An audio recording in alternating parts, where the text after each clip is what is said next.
Welcome to the No Soundbites Allowed podcast on the Voss Political Commentary channel. Join us as we delve into the issues that affect our lives with more respect than a headline or a bullet point. Special thanks to our subscribers and advertisers for making this possible. And now, let's start with this episode's revelations.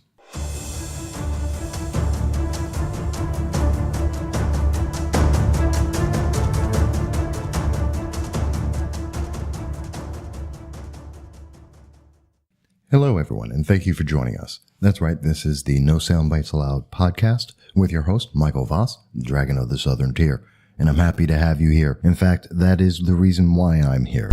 I thank you, each and every one of you, because you make it possible.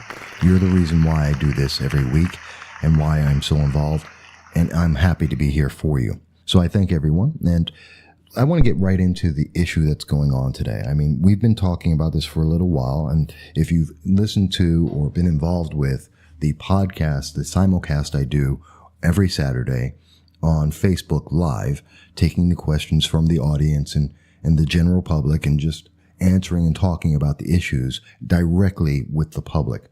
Something I think that's really impressive, and I enjoy it a lot. You've heard that over the last couple of weeks, we've been talking a lot about the Kavanaugh nomination for the Supreme Court and the allegations that have come up from the accusers of Dr. Christine Ford, Deborah Ramirez, and Julie Swetnick.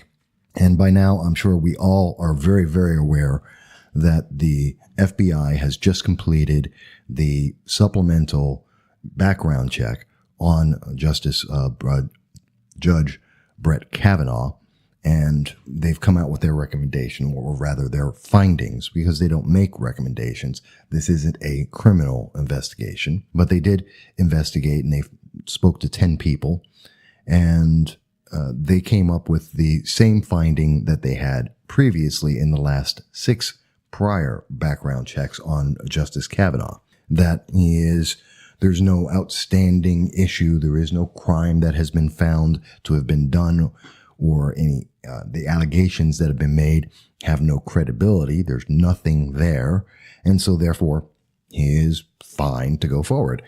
And therefore, we see that McConnell, the Senate Majority Leader, Mitch McConnell, has decided that he wants to go forward, and he's looking for a vote tomorrow on a yay or nay to nominate Justice Brett Kavanaugh. And so we're going to see that happen tomorrow. But that's not the whole story. In fact, in looking at this and reviewing it, I think that there's something that's very ominous that's been happening there, that's sitting around in the background, and I want to talk about it because I think it's very important. It gives us the motivation about what's going on here. And in fact, I'm going to tell you what it is right now. It is that the 2020 race, this is in part, and I don't think it started off this way, but this is what the Democrats are looking to set up the 2020 presidential race. And I'm going to go into that in detail. But I believe they have given away all of their plans, exactly what they're looking to do in 2020, who is going to be running for the Democrats in 2020, and what are going to be the issues and topics that they're going to address in 2020. So that's a lot. But let's first start off with, where are we at with this case so far? And let's do a quick wrap up on that. So we know that Dr. Christine Ford initially came out. She made an allegation which was held for 6 weeks by Senator Dianne Feinstein. We know that's a fact. We know that, and that was on July 30th, that Dr. Feinstein had a letter in hand of an accusation from Christine Ford that was supposed to be held confidentially, that made an allegation back 36 years or more ago by Brett Kavanaugh, alleging that he had attempted to rape her. We know that there is no definitive time frame, there is no definitive location, there is no date. We don't know exactly how many people were there. We don't know of any witnesses for this. There are 4 people who were alleged to be witnesses to this event, and each and every one of those people who were alleged have refuted this. They've denied any knowledge of it, and some of them even in knowing Brett Kavanaugh. And so that went nowhere. And there was a big hearing last week with the Senate Judiciary Committee, who were the first ones to review this before it could go to the main Senate. And in that well-televised C-SPAN, if you haven't seen it, I advise you, listen to all the testimony. I listened to every word of it, spent about 10 hours on last Thursday to do that. And I heard everything that everyone had to say.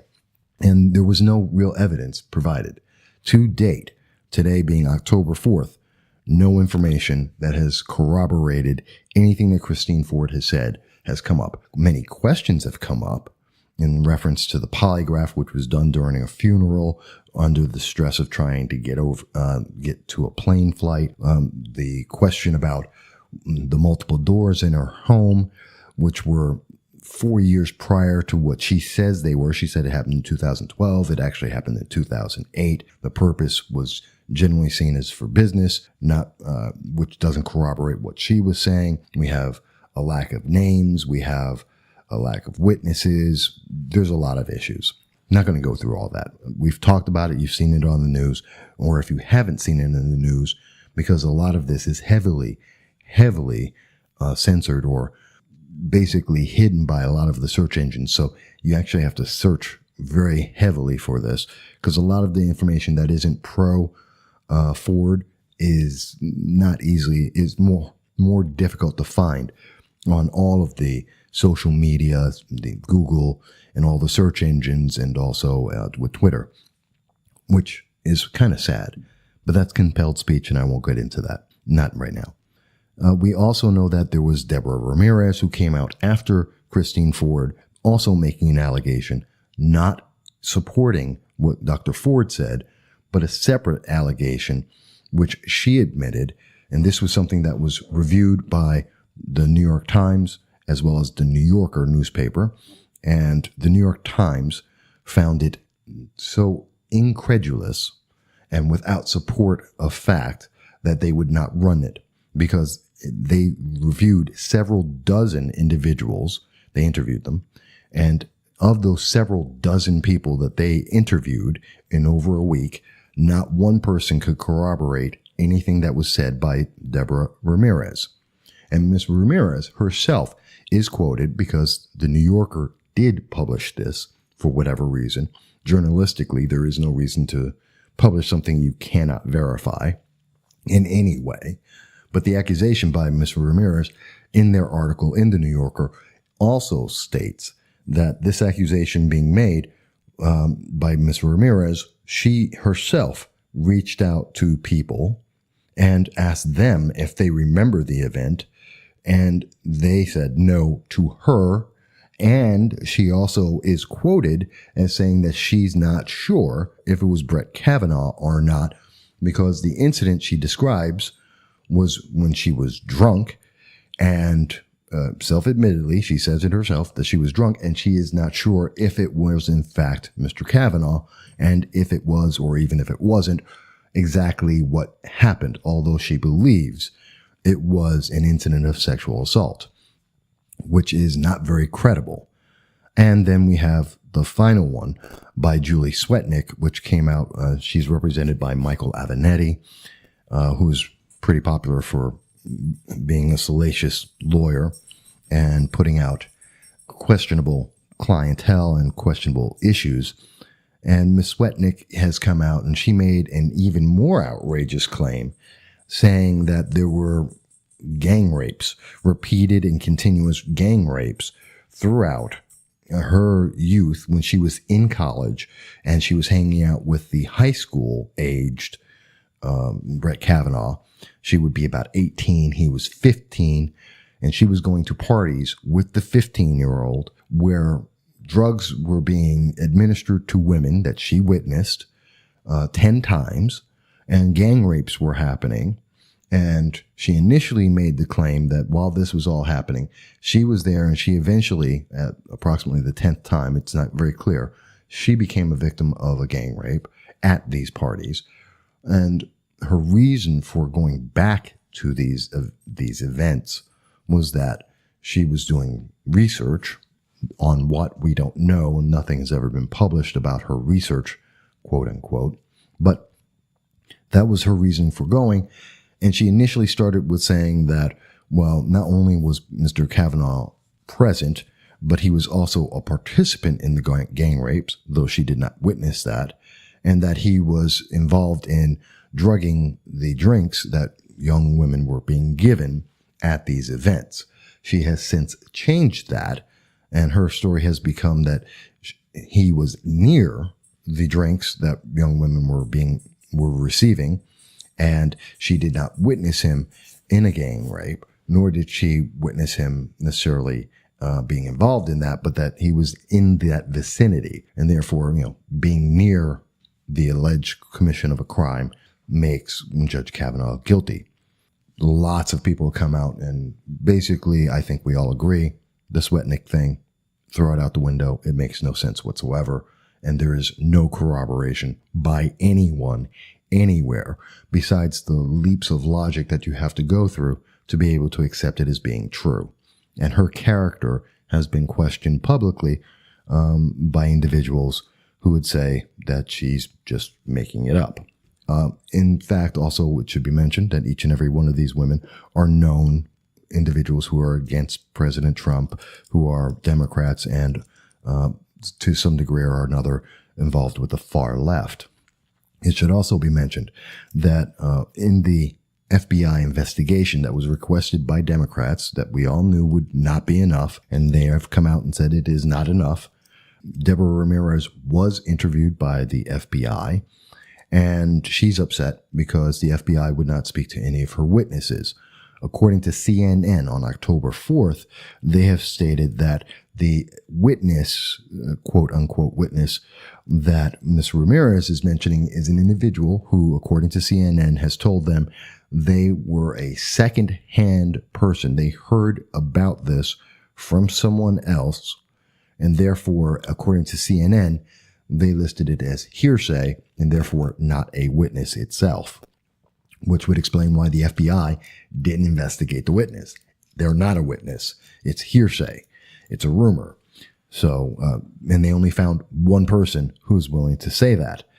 And everyone else contacted, including by Ms. Ramirez, has denied this issue. Which brings us back to Ford, the most credible of all of those.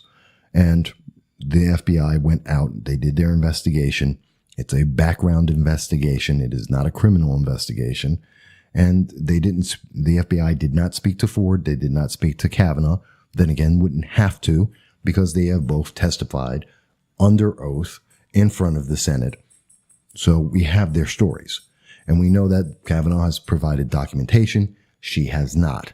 So the FBI had it very simple. They just needed to speak to the witnesses. In fact, they spoke to 10 individuals in reference to all three of these accusations.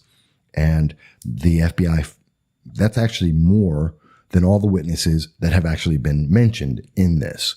So when they spoke to Deborah Ramirez and 9 other individuals in reference to this, that includes the 4 people who are named by Christine Ford, who all deny this, plus other individuals that weren't named. So there's another 5 individuals besides the accuser, Deborah Ramirez, that were involved that were never mentioned, with more witnesses than have actually ever been credibly named to date. And the FBI investigated all of them.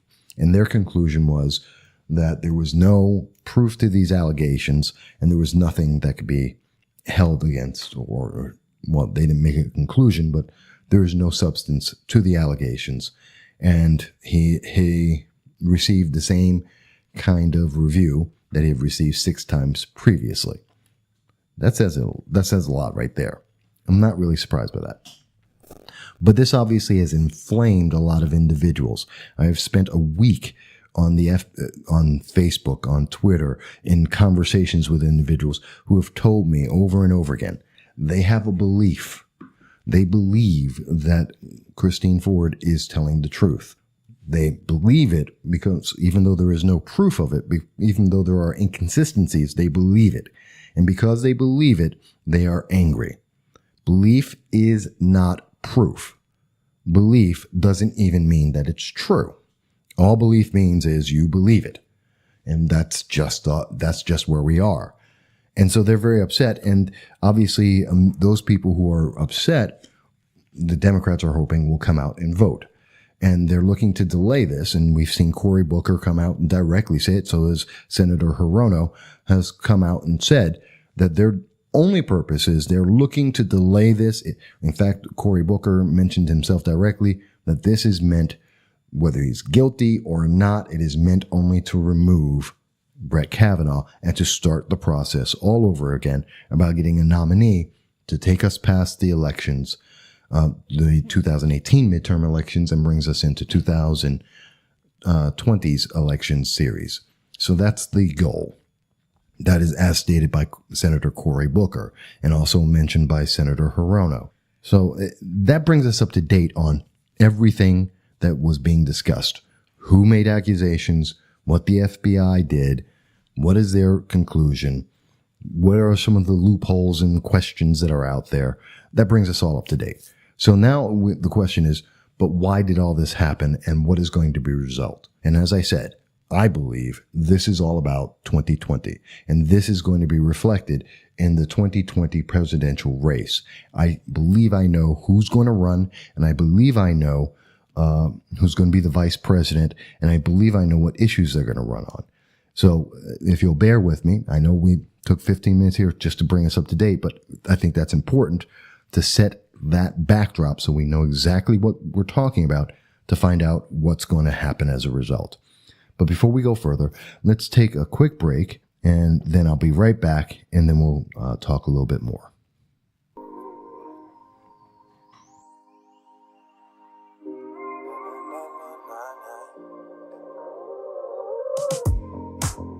I ain't had you in weeks. I don't even remember how you taste on my lips. Used to be something I needed. Now I see I had a reason. I was bummed out, stressed out, yeah. Think you made me feel the best I had. For a minute I thought I needed you. Now I'm seeing through all of the reasons that I made up in my head. I'm breaking the habit.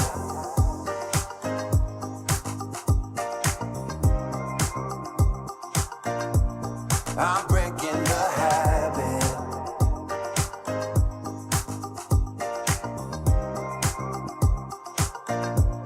I'm breaking the habits that I had, 'cause look where it's got me. Searching for myself, didn't know I lost me. I ain't no saint. Let the devil have a way. I regret it every day. I was bummed out, stressed out, yeah. Think you made me feel the best I had. For a minute I thought I needed you. Now I'm seeing through all of the reasons that I made up in my head. I'm breaking the habit.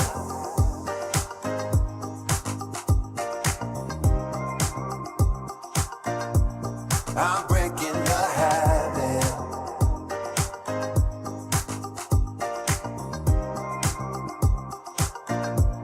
I'm breaking the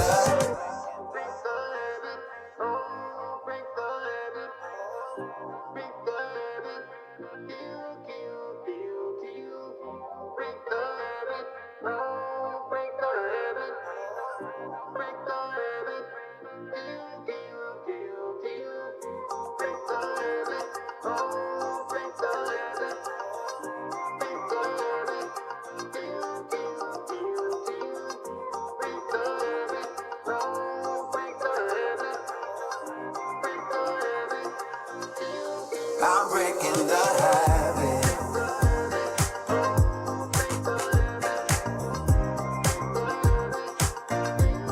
I'm breaking the habit.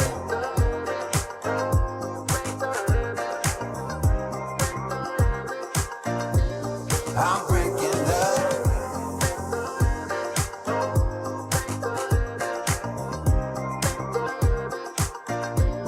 I'm breaking the habit.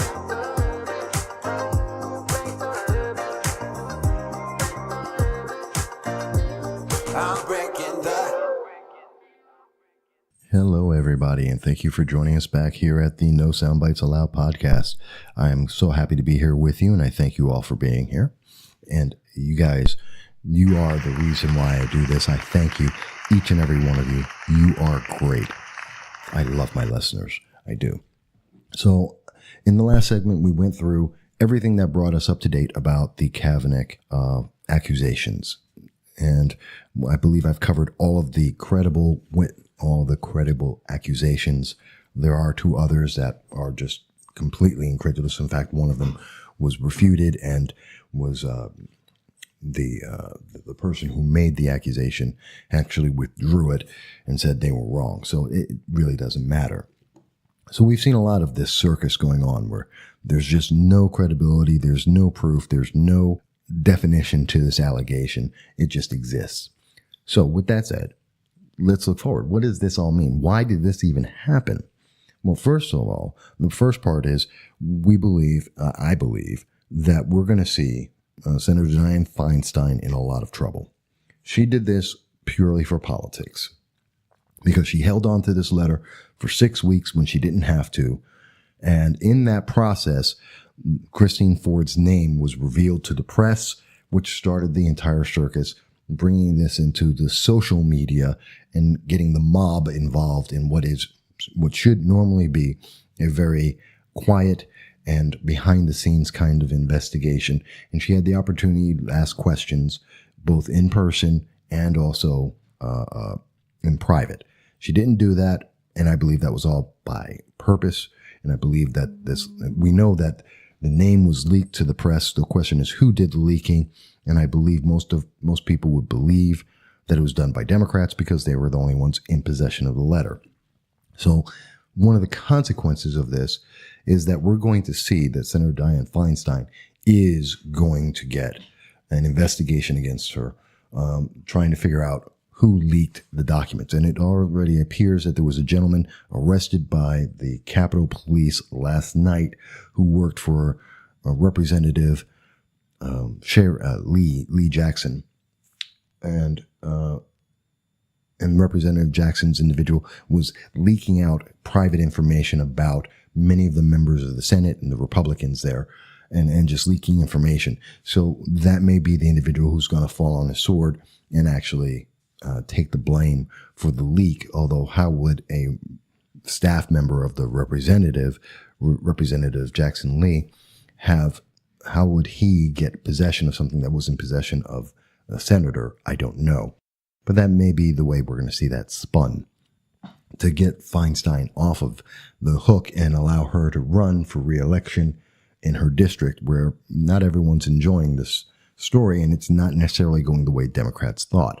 I believe they thought that because women must be, as we've been told by Senator Hirono and Senator Kirsten Gillibrand, we've been told continuously that we cannot question women, that they are absolutely correct and men are wrong and bad, and therefore we can't question anything about the story. That's what they've come out and said, that we must believe Dr. Ford because she's a woman. That is what they have said, which I think is ridiculous. Yes, you should believe people when they say something that is truthful and factual and credible, then you should believe them, whether they're male or female. Gender does not innately have some portion of truth to it. No, men lie, women lie. Men and women are good and bad people. Doesn't matter, trans, whatever you want to call it. Human beings are not innately 100% truthful and should be believed without question on any and every subject. It's just ridiculous. That is just a stupid thing to say. It just is. But that being said, so they've set this up. Now, what are the consequences of this viewpoint, of this idea, and that they came out with this, that women must be believed, that men inherently are liars and are bad, and if they happen to be white, then they're sexist and they're evil because they're white and they're men. And then if you happen to be a Republican white male, well, then you're a demon, you're demonic, you're just the absolute of evil. And I want to think about that for a second, because that's the pitch going into the midterms. And this is what they are saying. Consider that we have Cory Booker, Senator Cory Booker, a man who has admitted that he groped a woman when he was in high school. That isn't a question. That isn't an allegation. That's his words. That is a fact. So we would see that under the reasoning of Democrats, well, then Senator Cory Booker should be removed from office. Now as of today, there's now an allegation out there that some stripper is revealing text messages between Senator Booker and herself, and they're salacious, and that again goes to he should be removed because men are bad and evil, and therefore he should be removed from office, and all the women who've made any allegation against him should be believed. And because he did this in high school, he has admitted that he groped a woman in high school, a sexual assault, he should be removed from office. That's what the Democrats are saying. In addition, I'll even make it more relevant to what's going on in my region. In the New York 22nd District, Anthony Brindisi, who is a Democrat, and he's running for the New York 22nd District to become a congressman, he should be voted against and he should lose under the reasoning of Democrats because he is a man, which makes him wrong, and he is a white man, which makes him a sexist, and he's wrong, and he's running against a woman who should be believed without question. Even though she's a Republican, she is a woman, that is Congresswoman Claudia Tenney, the incumbent. So we must believe the incumbent and remove the white man because he is a sexist and he is wrong, and take him out, regardless of the fact that he is a Democrat and she is a Republican. This is the rules that have been set by Democrats. And they believe that this issue, about 51% of the nation are women. They believe that they can get the women out because of this emotional issue. And by empowering women, by destroying men, that they will get more women to come out into the 2018 election, and that those women will vote. And therefore, the Democrats will be able to take the House and the Senate. That is the logic behind this. Now, I don't believe that was the logic when they started. I think that's the logic that came about as they went through the process. I think they initially just wanted to see Kavanaugh back off and get either pulled by the president or to just fold under the pressure, the public pressure and the embarrassment and the destruction of his name and his ability to work. And that under that kind of pressure, he would just back off and run away, and they'd be able to get a new candidate, start the new process. And with that victory, that would motivate all of their Democratic voters to come out and win. And they would get a landslide of women who, with that victory, would then say, well, Democrats must be right and they're protecting women, so therefore we're going to go forward. That isn't what happened. What we're seeing is that a lot of women have asked the same question. Well, why did you leak her name? And since Democrats were the only ones with it, Democrats did it, and it appears that Senator Dianne Feinstein is the woman who did the leaking, either her or her staff, since she had it, since she also was involved and colluded with this by giving the lawyers for Christine Ford were under the direct recommendation of Senator Feinstein, and Katz, lawyer Katz, for Christine Ford is a extreme. Well, I can't say extreme. She is a Democrat supporter who's against Republicans, against President Trump, and she's out there. And so that's under Dianne Feinstein. So she's colluded with that, and that already violates 18 U.S. Code 12. And so that's already a problem. We've already seen, and Dianne Feinstein also violated U.S. Code, 18 U.S. Code 73, 1505, as well as 1512. And I'll have that in the link so you can look it up for yourself. But she's violated that. But that being said, so that was their goal. Motivate women, get them into the election, have a large number of women voting based on women are correct, men are bad and evil. Democrats take over, and therefore they can now mold the way we're going to see the Congress and the Senate, and they would be able to try and push through a tax increase on the public, that they would be able to vote for illegal aliens and give them the ability to vote, which would help Democrats in 2020. This is it. And by the way, they did in fact vote for that. There was a vote in the House of Representatives. It was House Resolution 1071. It was done about a week ago. It was actually last week. And in that vote, the Democrats voted approximately 120 of them voted in that. 69 of them just denied to hid their voice and didn't say anything. But 120 of them voted in favor of 71 of them voted in favor of giving illegal aliens the right to vote. 69 of them didn't want their name on record about whether they did or did not want to give illegal aliens the right to vote. That's huge. That's huge. So part of the issues of 2020 is giving illegal aliens the right to vote. There's one. Two, they want women involved, and they want women to vote based on the fact that women as a gender are correct and that men are sexist and evil, especially if they're white. But men in general are sexist and evil and wrong and therefore can't be voted for. That's the other 2020 issue. So those are the two main issues for 2020. Men are bad.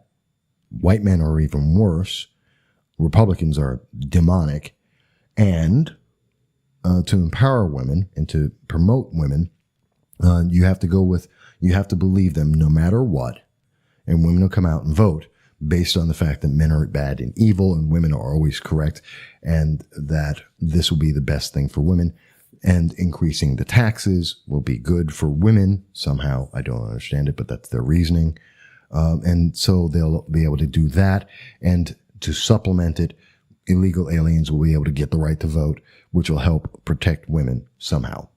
Notice the whole theme is about women. That's what the Democrats are setting up. And I think that clearly states and brings into focus exactly what we're looking at. The Democrats are looking at a all-woman lineup for 2020. They are looking at women's issues for 2020. They want women voters, and they want them, and illegal aliens, and they want to promote their issues based on the idea that women are always correct and cannot be questioned, and men are inherently bad and wrong, and depending on their race, are evil, and therefore we must believe women, and that's what you need to vote for. That's the setup. That's the setup for 2020. That's what they're going to run on. Now the question is, who's going to run? If that's the reasoning, who's going to run in 2020? Well, when we come back from this break, that's exactly what I'm going to tell you. Who is going to run in 2020? But before that, we're going to take a quick break, and then I'll come right back and we'll talk a little bit more.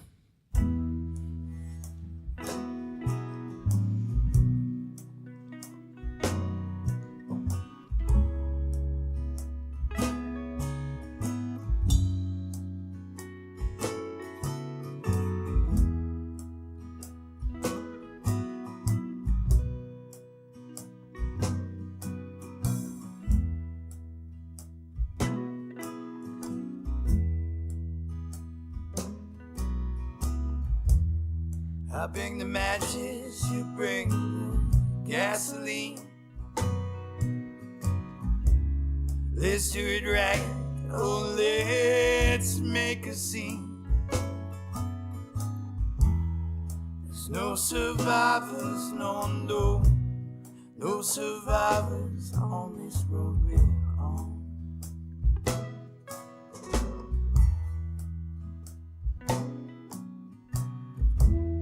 Lead me astray, you little pussycat. Let's take this day and make it a disaster. Oh, I know what you're after. Happily ever after ain't a joke to you.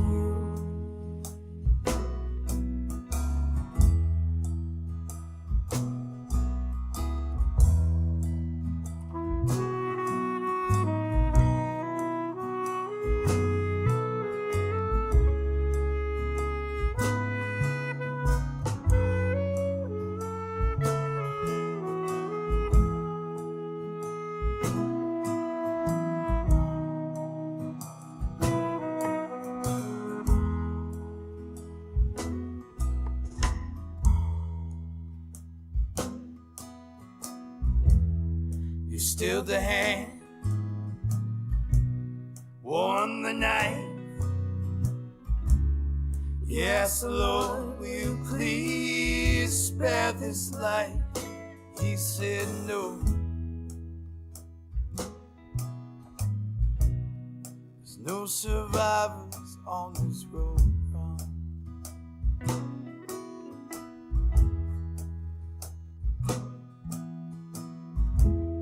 I'll bring the matches, you bring the gasoline. Let's do it right, oh let's make a scene. There's no survivors, no, no, no survivors on this road.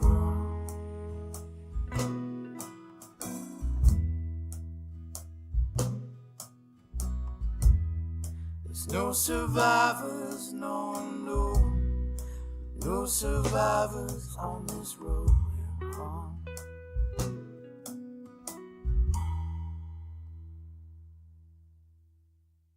Hello, everybody, and thank you for coming back to the No Soundbites Allowed podcast. I am happy to be here with you. I am your host, Michael Voss, the Dragon of the Southern Tier, and I thank you. I appreciate each and every one of you. You guys make it all worthwhile. That's why I do this, just because of you. Now, we've been talking about the consequences of the Kavanaugh confirmation process over in the Senate. We've summarized all of the individuals involved, which would be Dr. Christine Ford, Deborah Ramirez, and Julie Swetnick. We've talked a little bit about the allegations that they've made up to date. We've talked about the testimony that they've provided in some cases and some of the loopholes that are there or the inconsistencies. We've talked about the FBI, which went out and did 10 different interviews and trying to verify or confirm or find anyone to corroborate any kind of information here. None of that was done. And that's when I mentioned that this is all about 2020. This has become about 2020. It may not have been where it started, but that is where it is going. That this is about the 2020 election. I then went through the logic of the Democrats that because men are bad and women are good inherently, and therefore, because men are bad and women are good, we have to go out there and say that we have to vote. Women need to come out and vote, and they need to vote for no one else but Democrats, in particular Democrat women, because Democrat women are obviously innately honest and true and better, and therefore we have to go with that. That is the logic that they have presented. And that's, bad news for people like in my local races, Anthony Brindisi, who's running in 22nd District because he is a white man, therefore he is a sexist, and he is wrong by the logic of the Democrats. I'm not saying that. That's the logic that has been presented. And also Dan Livingston, another white man who's running in a race. Anthony Brindisi is running for the New York 22nd District and against a woman, and therefore he should lose by the logic of the Democrats. And also by the logic of the Democrats, Dan Livingston, who's running for city council against a woman. Dan is white and he's a male and he's running against a woman, and therefore he should also lose his race because, that's just wrong. He can't possibly win because, again, women are right. Now, in the Livingston case, he actually has admitted that he has violated the law, broken the law in his last election just last year. And so probably right on that one, he should lose. But even Mr. Brindisi, who I have various reasons why I would say he shouldn't be elected, I would never say it's because he's a man or because he's white, because those would be sexist and racist things to say. And I'm not a sexist or a racist, but, that's the Democrats' logic, not mine. It's their party. That's what their party's saying. So what does this have to do with 2020? As I said, that's the setup for 2020. Get women out to vote, have the women vote based on gender, period, nothing else, and because men are inherently evil and bad, which is, obviously Donald Trump, white, male, Republican, evil and bad, according to Democrats. So that's their logic. Okay, so we understand what their message is going to be. then who's going to put out this message? Who's going to be the one who's going to say this? Well, very honestly, it's very simple. They're going to have Elizabeth Warren come out and say it. Elizabeth Warren is going to be the target. She's going to be the woman who's going to be leading Democrats going forward. It can't be Biden. He's a white man. He's old. They don't like any of that, according to many of the big names in the Democratic Party or big supporters of the Democratic Party. Biden's white, old, and male. He's out. Chuck Schumer, Senator Chuck Schumer, he's out. He's old, white, and male, and rich. He's out. So there that one goes, because they don't like people who are rich either, unless they happen to be Democrats. But again, he's white, rich, old, and a male. So throw him out. He can't possibly promote this issue. How about Cory Booker? Well, Cory Booker is black, so he's got that going for him, but he is also a male, so it automatically makes him wrong. And he's relatively rich as far as I'm aware, and I could be wrong on that. So that would throw him out as well. So he's out. What about even Senator Sanders, who is a communist? Well, Senator Sanders, as much as he's a communist, which is the direction they are going in, again, Alexa Ocasio-Cortez, a woman of color who is automatically right, and she's a socialist, which is a communist, just like Bernie Sanders.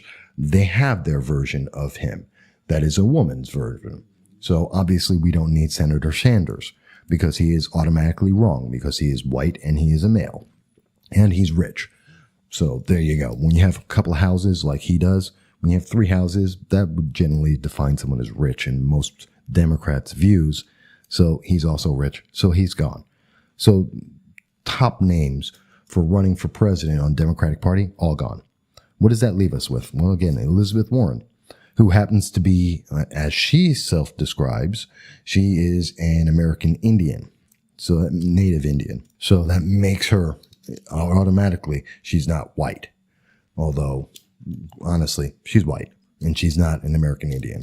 But, Elizabeth Warren self-identifies as a Native American. So in the world of Democrats, especially the far left, what you self-identify as is what you are.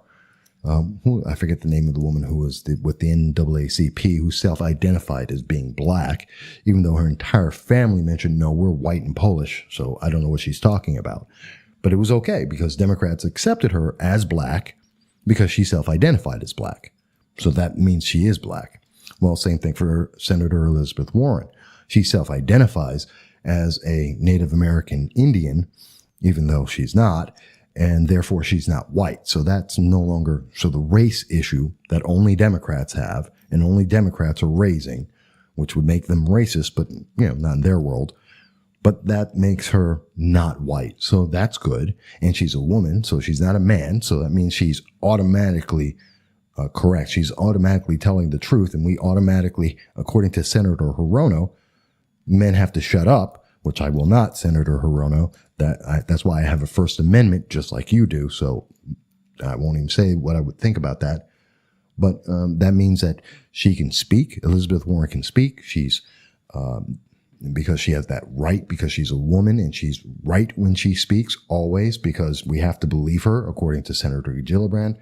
And therefore, and she's not white. So, as I said, she's not white. She's a woman. And she's rich, but that's forgiven because, she's a Democrat, and rich Democrats are okay. And she's a politician already, and she's already involved, and she's powerful. So they say. And so therefore she fits the bill to promote women's issues, to draw in women into the race, to have an election that's all about gender. It's about gender and racism. It's about women versus men, anyone but white. Promoting women's issues to get women voters out and vote for her. That's what the race is about. So she's going to run for the president, and they're going to support the hell out of her. And she's already mentioned just yesterday, October 3rd, she was quoted as saying that she is heavily considering running for election. She's running. Everyone's pretty clear about that. So who else? Well, she's going to run. She needs a running mate. And I think this is where we're going to see breaking ground. And Democrats love to be groundbreaking. They love to say, we've broken ground. We're in a new position. We've done something no one's ever done before. Not that whether or not it's actually of any worth doesn't matter. It's just groundbreaking. They like to be groundbreaking to be groundbreaking. So not only is it going to be Elizabeth Warren, it's also going to be, I believe, under the VP position, either Kamala Harris or Senator Kamala Harris or Senator Kirsten Gillibrand. And let me explain why I think that. So let me give it the proper intro there. For president in 2020 on the Democratic ticket, it will be Elizabeth Warren for president, and it will be either Senator Kamala Harris, or Senator Kirsten Gillibrand, who are going to be running as the vice president. It will be groundbreaking because it will be the first time that I'm aware of, that I can remember, that all the president and vice president were both members of the Senate. It will be the first time that we have a woman running for president and vice president at the same time on the same ticket. And this will be a first for all the Democrats as well. Now, the great thing about Kamala Harris is not only is she a woman, not only is she a senator, which means she's powerful, not only does she have the right to speak, according to Senator Hirono, but also she's black. So that's a big bonus. And that gets in the whole minority vote. She's black, so you have to vote for her because she's black, and she's a Democrat, so you have to vote for her if you're a minority because she's a woman, she's black, and she's in power, and she's a Democrat, so you got to vote for her. And they hope to get, and I believe there's a strong possibility that it will be her because that covers a lot of the bases the Democrats love to have. Minorities, women, Democrats, they love that. That is their domain, and they don't like it when anyone interferes with that, as President Trump did in his election in 2016 when he won and took a lot of those votes away from them. They don't like that, and they don't like recent polling that has shown that a lot of women, especially white women, have white homemakers and conservative women have all followed President Trump and support him, possibly because, we've seen the tax cuts go through and all the wonderful things that have come through the Congress and with with Republicans. But so I say it's Kamala Harris, and she's sharply spoken, and she came out and she has the wonderful bonus of also being a strong anti-Kavanaugh individual who absolutely believed without question from the first moment everything that Christine Ford said, even though there is no corroboration, even though there's no details, even though there's no facts. So that's all good for Kamala Harris, and she's part of the Senate Judiciary. She's going to wear that like a badge. I tried to stop Kavanaugh. I told you from the 23 minutes after, the day after, on July 10th, after he got named, I told you I would not vote for him and I wanted to stop him. Then I got out and I asked him a dozen questions trying to make sure that he would not go forward because, he's obviously anti-Roe versus Wade, even though that does not exist in any of his case law, anywhere in his writings, doesn't exist. But I'm telling you that that's what I believe. That's Kamala Harris saying this, in my opinion. And she's going to say that I'm here to protect women, promote their issues, even though she said nothing about Keith Ellison, even though she said nothing about President Bill Clinton. There's so many issues, but she's black, so it doesn't matter. Now, the other option that Democrats have for the vice president seat is Senator Kirsten Gillibrand. She would be white, so that would bring in, since if it's Elizabeth Warren and Kamala Harris, well, they have a native Indian and they have a black person, so no white people. So that may throw them off, and they may feel a little bit out of bounds that they need to represent someone who's white in there to try and make sure they get that vote too. Even though they're very much into racial politics, they want to get the votes. So they may have Kirsten Gillibrand as an alternative. Now, the great thing is she comes from New York as opposed to Kamala Harris, who I believe is from New Jersey. But they have Kirsten Gillibrand in New York, so they've got the solid blue base here. They know they can raise money and tons of it. And they know she's still a woman, so that means she's right and men are wrong automatically. She's not too rich, as most politicians go, although she's not poor by any means. She has a very big war chest, political war chest, that she's been able to amass as a senator and from the state of New York. And she is very, very outspoken about women's issues and has been. Whether she's right or wrong on them doesn't matter. She's been an advocate of women. And she was one of the first to say that, well, you have to believe Dr. Ford because she is a woman and therefore it is the truth. Regardless that there are no facts, regardless of there is no corroboration, regardless of the inconsistencies, regardless of the fact that the witnesses refute or deny every one of the claims, regardless of all that, you have to believe Dr. Ford because she is a woman and she is right. And to not agree with her is tantamount to, I don't know, destroying the world or, sun's going to die or something crazy like that. So that's where I believe it's going to go. And I believe this is the path to 2020 for the Democrats, that they have now decided that their issue is they're going to go into the midterms and they're going to go and win or lose. This is how they're going to go forward. Because if they lose, for some reason they lose the midterm elections, which is very possible based on polling, because a lot of women are angry at Dr. Ford because there's no credibility to her and they see it. Women see it as polling is showing more and more. And we're seeing a large movement amongst, at least in the conservative states, in the red states, we're seeing large rejection of Christine Ford and the allegations against Brett Kavanaugh and a view to have him go in and get selected for the Supreme Court. But what we're seeing is that they're going to use this. So if he gets on and they lose, whether they win or lose the 2018 midterms, the answer is going to come out of Kamala Harris, out of Kirsten Gillibrand, and Elizabeth Warren, all senators. They're all going to come out and they're going to say, do you see the sexism that's in our government at this time? You can quote me on this. This is what they're going to say. Matter of fact, I'm going to just make it a news flash, just so it's really going to stick in your mind. Newsflash. Newsflash. That's right. So what they're going to come out and they're going to say is that regardless of the win or lose, the government is corrupt. It is because of men like Brett Kavanaugh, who are sexist, who are wrong, who are white, that have been running things. They're the problem. They're the reason why everything's wrong. Now, they're going to frame that and isolate it to Republican men, but in essence, they're going to say old white men, rich men, are the problem with our government. That's why Kavanaugh got nominated. If he gets nominated, if he doesn't get nominated, they're protecting women from rich, white, old men. And therefore, that's a great thing. If he gets nominated, well, that's the problem. That's how he got on.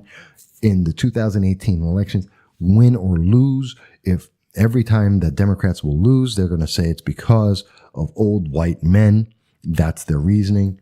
And that's the problem with our government, and they're going to always tie this to President Trump as the ultimate example. They are then going to go and turn around and they go and starting somewhere in February of 2019, you're going to hear these women coming out and telling you that the way to fix this government is to change the situation, to change the way we're looking at everything, and that we need to have women in charge of everything. They have to be president. They have to be vice president because women are always right. They have to be believed. They cannot be questioned. They cannot be spoken to. And therefore, they're going to get everything fixed. And because they are Democrats, well, that just makes it better. The fact that they have non-whites in there is just another part of it.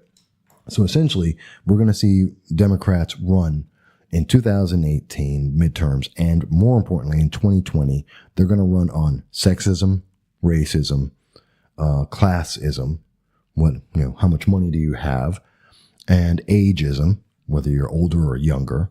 And they're going to promote those issues, and they're going to target women and minorities, especially illegal aliens, who they're going to try and get. If they win the House, they win the Senate, they're going to try and get them to vote so that they can dominate. And we've already seen that in New York State. They're already trying to do that under Governor Andrew Cuomo, who's giving convicted criminals the right to vote and would love to give and is trying to figure a way to give illegal aliens the right to vote. This is insane. And we're seeing that in California too. This is who they're targeting. This is all about 2020. This is about the presidential race. It may not have started that way, but once Democrats saw that opportunity, they decided this is where they need to go. This is what they want to do. So I've put it on the record. These are my predictions. This is what I expect to see happen. And I guarantee you, if Dianne Feinstein is charged, if the investigation finds that her office or she herself was involved in getting the leak of information about Christine Ford out to the news, she's going to say it's because of evil white men, guaranteed, and she's going to play on that sympathy to protect her. And they're going to blame that she needed to do this just because it was very important to fight against the evil white men, rich evil white men that are in charge of this government. Watch that happen. If we see that Julie Swetnick is charged by, say, Mike Judge or one of the other witnesses for misrepresenting the truth and dragging Kavanaugh through the mud and making allegations that are false, well, then you're going to see, and that could be either Julie Swetnick, you could see that with possibly Deborah Ramirez, and even very possibly Christine Ford. Well, that's going to be just evil white men who are punishing women for speaking and for not respecting women's rights and for just being evil in general. And then you're going to see them come out.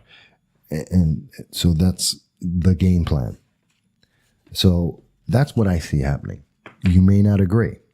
I thank you for listening all the way through and hearing me out here. Whether you agree with me or not, I want to thank you for having listened to this.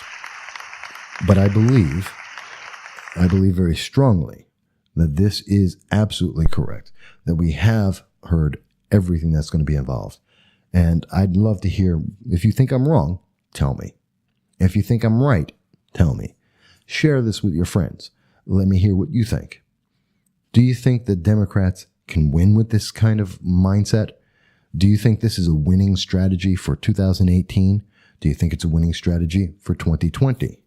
Do you think that this strategy should be held against Democrats, if you agree with it, or even if you don't, that it should be held like in the New York 22nd race, that Anthony Brindisi should lose because he is a white man who is rich.